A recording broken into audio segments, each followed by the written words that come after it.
நீங்கள் வெளில வந்து பார்த்துருந்தா தெரிஞ்சிருக்கும். சவுண்டெல்லாம் கூட பிக் பாஸ் இதில் போட்டாங்க. அந்த 1 hour எபிசோட்லேயே போட்டாங்க.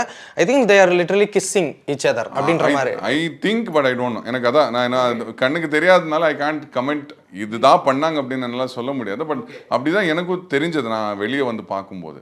எனக்கு ரொம்ப I felt very very bad. எல்லார்கிட்ட போய் பேசினேன். ஒரு கட்டத்தில் நான் பாரு கிட்ட பேசுறத பார்த்து கனி, சபரி, விக்ரம், சுபிக்ஷா இவங்க எல்லாரும் நான் கண்ணு பட பார்க்குறேன், என்ன அவாய்ட் பண்ணி போகிறாங்க. ஓகே. ஒரு எத்தனையோ வாட்டி சபரி பக்கத்து எனக்கு சபரி ரொம்ப பிடிக்கும். சபரி பக்கத்தில் போய் உட்காந்து ஏதாவது பேசலான்னு பார்த்தா ஏஞ்சி போயிடுவார். இதே தான் கனிக்கும் நடந்திருக்கு.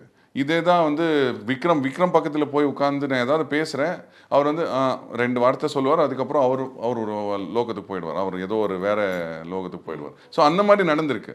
ஸோ ஏன் என்னை இப்படி அவாய்ட் பண்ணுறாங்க, நான் என்ன பண்ணேன் அப்படின்னு யோசிக்கும் போது ஓகே நான் பாரு கிட்ட அதிகமாக பேசுறதுனால இவங்க என்ன அவாய்ட் பண்ணுறாங்க அப்படின்னு எனக்கு தோண ஆரம்பிச்சிருச்சு.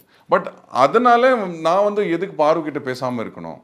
ஏன்னா அவங்களுக்குள்ள நிறைய நல்ல குவாலிட்டிஸ் நான் பார்த்தேன். ஏன்னா ஒவ்வொரு வீக்கெண்டை நீங்கள் பார்த்தீங்கன்னா சேரு ஏதாவது சொன்னால் அடுத்த வாரம் அதை திருத்திப்பாங்க. அதை நான் பார்த்துருக்கேன்.